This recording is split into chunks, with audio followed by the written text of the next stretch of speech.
金色复古的大包头造型，永远带着那么淡淡的一丝烟草味。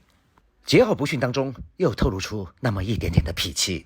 这或许就是传说中的男人不坏，女人不爱。大家好，我大圣。近期咱们推出的斯诺克历史排名前6系列，兄弟们的反响还不错。前2天又有球迷提出让大圣排一下斯诺克历史上发型最帅的6位球员。看到如此有创意的想法，大圣欣然领命，心想这个排名不会让人那么头疼，毕竟它跟球技无关。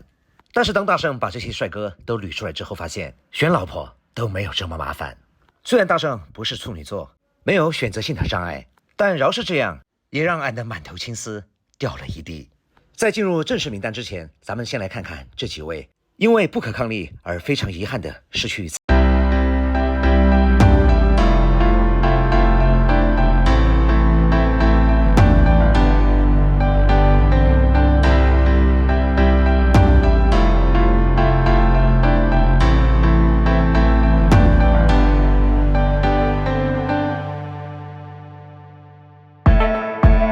咱们就不提了，毕竟落井下石并不是大圣的强项。你只需要记住里面有大魔王、忧郁王子和比利时的小和尚就可以了。接下来就让咱们进入正题，榜单竞争最激烈的第6名。先来看一下是哪几位选手入围了最后的大名单，他们分别是二哥吉米怀特、小特、白马王子科克史蒂文斯和墨尔本机器尼尔罗伯逊。大圣就问你，面对这样一份名单，但是只让你选出一个，就问你难不难？先来看一下二哥吉米怀特，这也是让大圣最纠结的一位。看看二哥早期的发型，再配上这张俊美的面庞，如果米开朗基罗在世，这岂不是最好的素材？但是非常遗憾的是，咱们今天评选的是秀发。虽然二哥后面花了9万大洋才保住了现在的发型，但是很可惜，它不是原装的。本来很有机会冲击前3甲的二哥，在这儿大圣就只能给你说声抱歉了。接下来咱们看一看小特。早期的小特阳光帅气，发型也是千变万化，五颜六色。如果能够一直保持的话，进入前6妥妥的绝对没问题。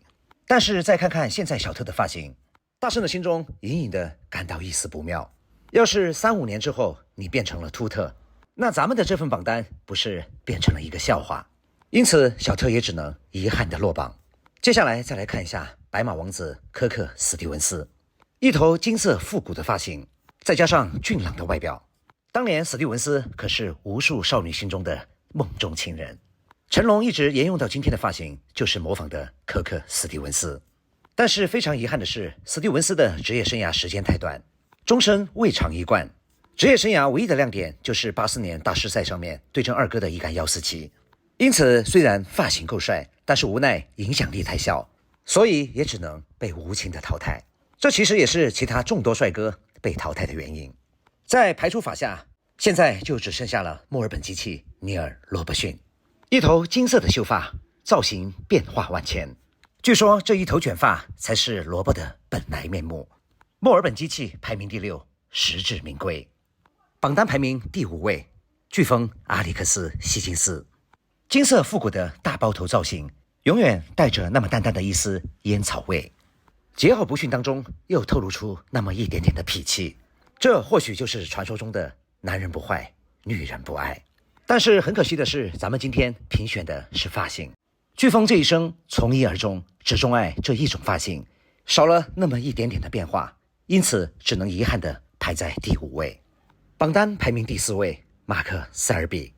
二比兄年轻的时候绰号莱斯特小丑，从他那时的发型咱们也可以看出来，年轻时的二比兄性格开朗，近些年来性格有些抑郁，发型也逐渐走向沉稳，但是却更加符合他现在的气质。